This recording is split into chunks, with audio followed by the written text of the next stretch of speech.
morning, good afternoon, and good evening, guys, from wherever you're watching, depending on the time you get to watch this video. Welcome and welcome back again to my amazing YouTube channel. This is Talk About It with Munaji. My good name is Anne Munaji. I talk about everything that needs to be talked about: life, relationship, life itself in general, relationships, marriages, careers, your education path, finances, you name it, everything that needs to be talked about, we talk about everything here. So before we continue, how are you doing? How is your emotional state? How is your psychological state? Are you okay physically? Are you okay socially? What is it that is disturbing you today? You can give me your feedbacks on the comments section so that I may get to know how my viewers are doing.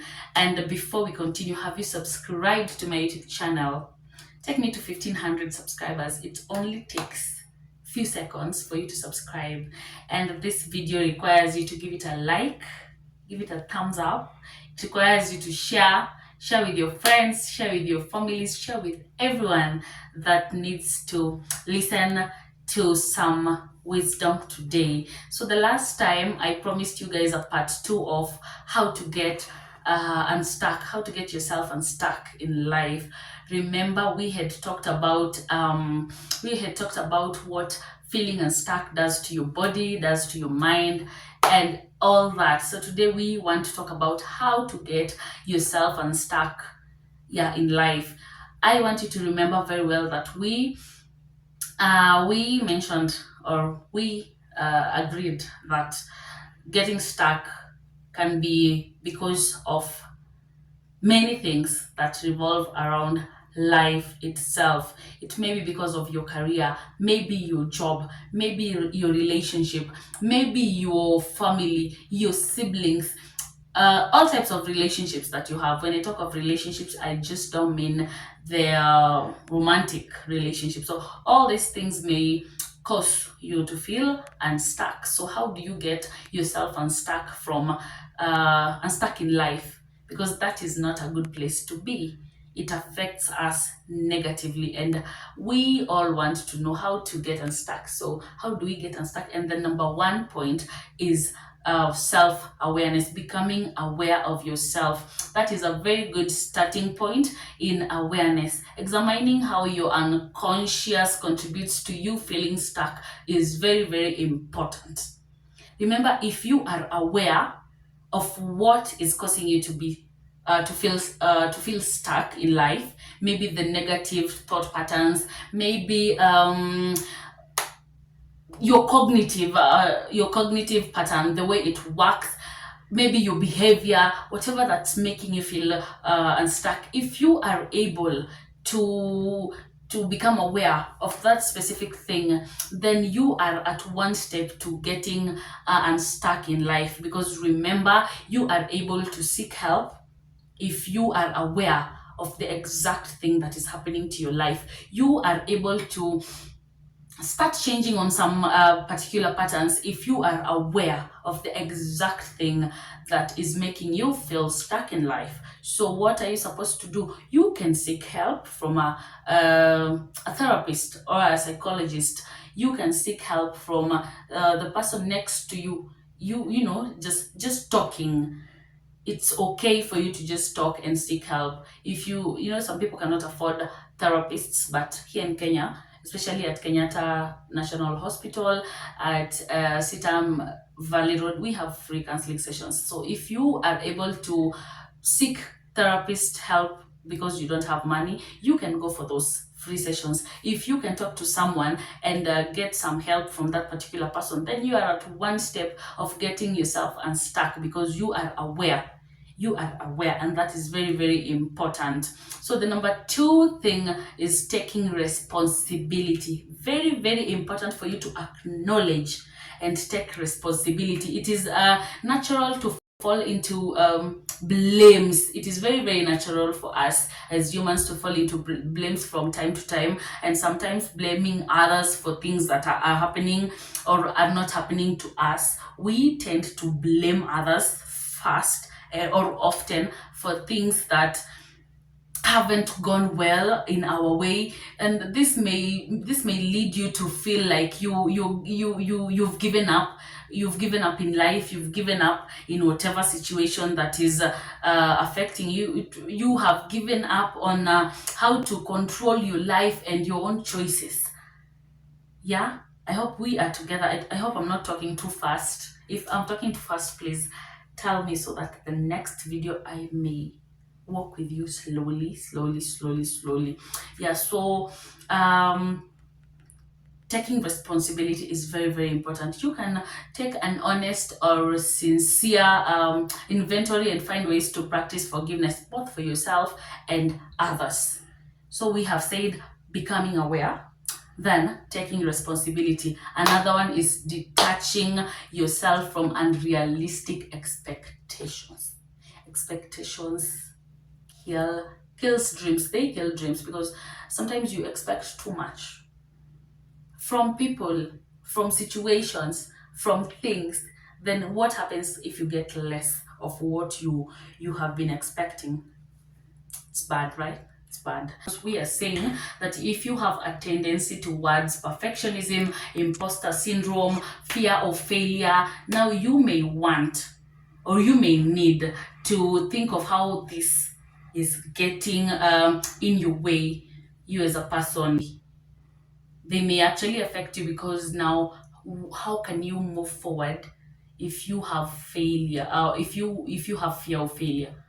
How are you able to step or to take a step or to take a risk if you are afraid of you going to fail?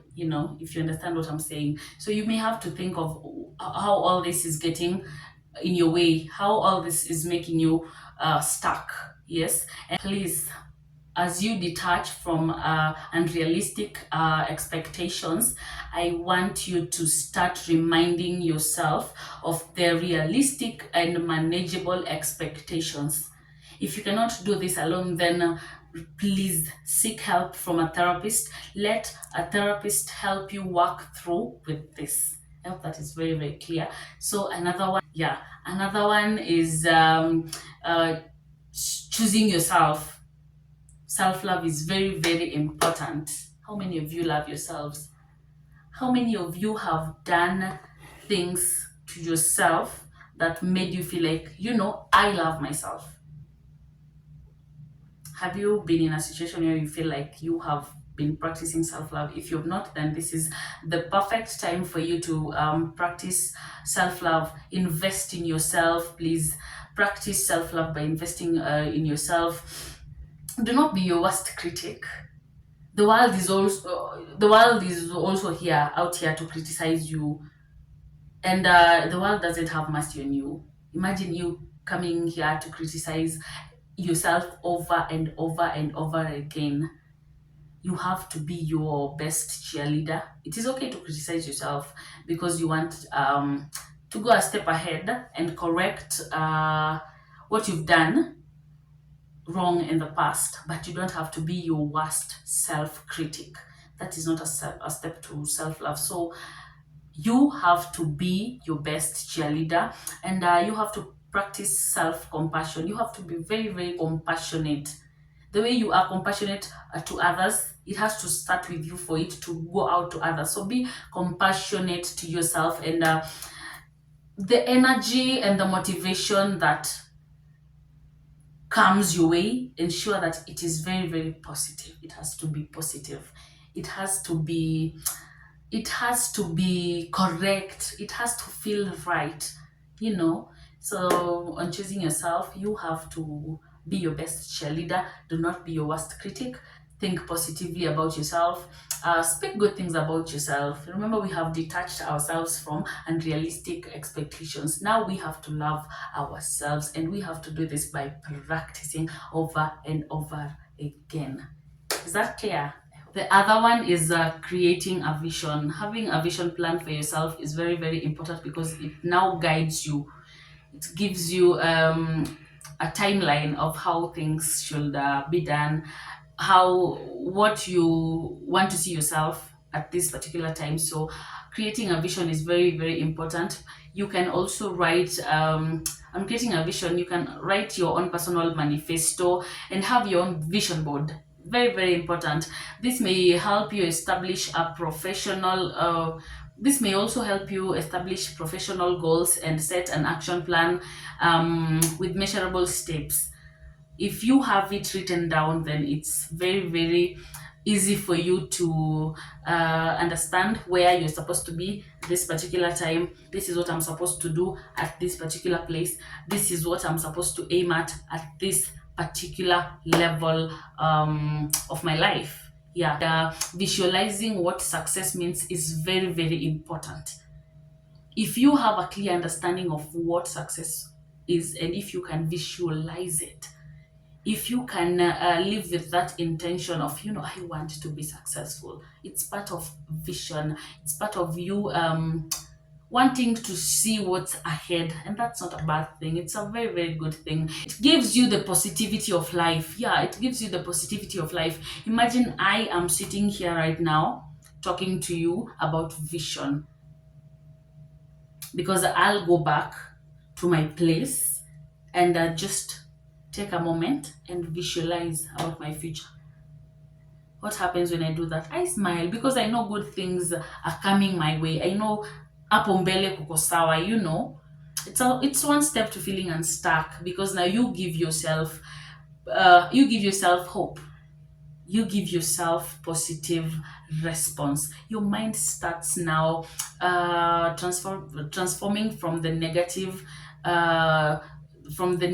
thought patterns to now positive ones. And when you can visualize your future, it gives you the requesting support is another step to getting yourself unstuck in life.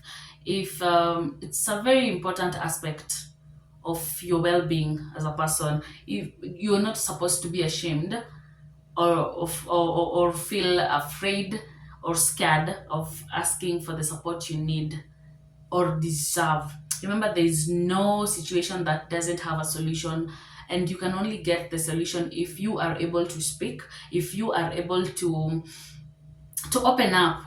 Remember, if you are aware of your situations, then you are also allowed to seek help or to find help. And you can find help.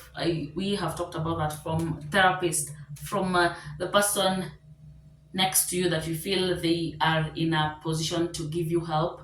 You can talk to someone, request for help. There is a solution to every problem that surrounds us. So yeah, that's a very important aspect of your life. And we go to the next, practicing healthy detachment styles. That is our next. So we are practicing healthy detachment styles, and this is a very, very good and important time for you who is stuck today to reaccess your life, reaccess your job, if it's your job, if it's your relationship, if it's your family, if it's your relationship with whoever. It is a time for you to reaccess yourself and to becoming a better person. You may consider asking yourselves questions like, what aspects of my life make me feel stuck? You may consider asking yourselves questions like, is change possible? What will happen if I was to let go of the negative thoughts that are surrounding me right now, that are making me feel stuck? If you are able to answer these questions, these particular questions, then you are a step ahead to practicing healthy detachment styles. Please reaccess your life. Take time, take a moment, and just think about yourself. Think about everything that has been happening around you. Ask yourself those questions that I have given you. Yes, that the last the last step I'm going to give you is cultivating your inner strength. Please consider cultivating a mindset that views setbacks, mistakes, feeling stuck as important part of learning. Please view all these things in a positive way rather than in a negative way. Take them as lessons that you have learned. and turning these setbacks um, to opportunities may also help you as a person bounce back and work in a more strategic way and help you feel unstuck. So please let this be a time for you to just feel like, this place where I was, I learned this and this and this. The setbacks that I encountered made me become this and this and this. The mistakes that I happened to have done made me this and this and this. Yes, we are done with today's topic, and I would love to really thank you for sticking along, for staying here with me till now. I have given you few steps. I hope they really help you. If you know someone that is stuck today, may this little talk help them as a person. May it help you as a person. And thank you very much for sticking with me. Thank you for being here. Thank you so much for the support. Till next time, I'll be back with another video very, very soon. But please show some love to this. Tell me what you think in the comment section. I only talked from a psychological perspective. So if you have something that you need to add, please feel free to air in your views. They are very much accepted. Yes. And I love you all. See you on the next one, which is very, very soon. And yeah, I think I'm done. I don't want to speak too much. I hope you have been. I hope it's been an eye opener for you, and I hope we get to a place where we are not going to get stuck again, because it's not a good place. You don't have to get yourself stuck for a year, because some get entirely stuck their whole lives. We don't want it to get too chronic. So I hope it helps you, or it helps the person that you feel it should help, because you're going to share this with that person. That being said, have a good day, have a good evening, have a good morning. May God be with you, may God protect you, may God shine light your way. Thank you very much. God bless you. See you on the next one.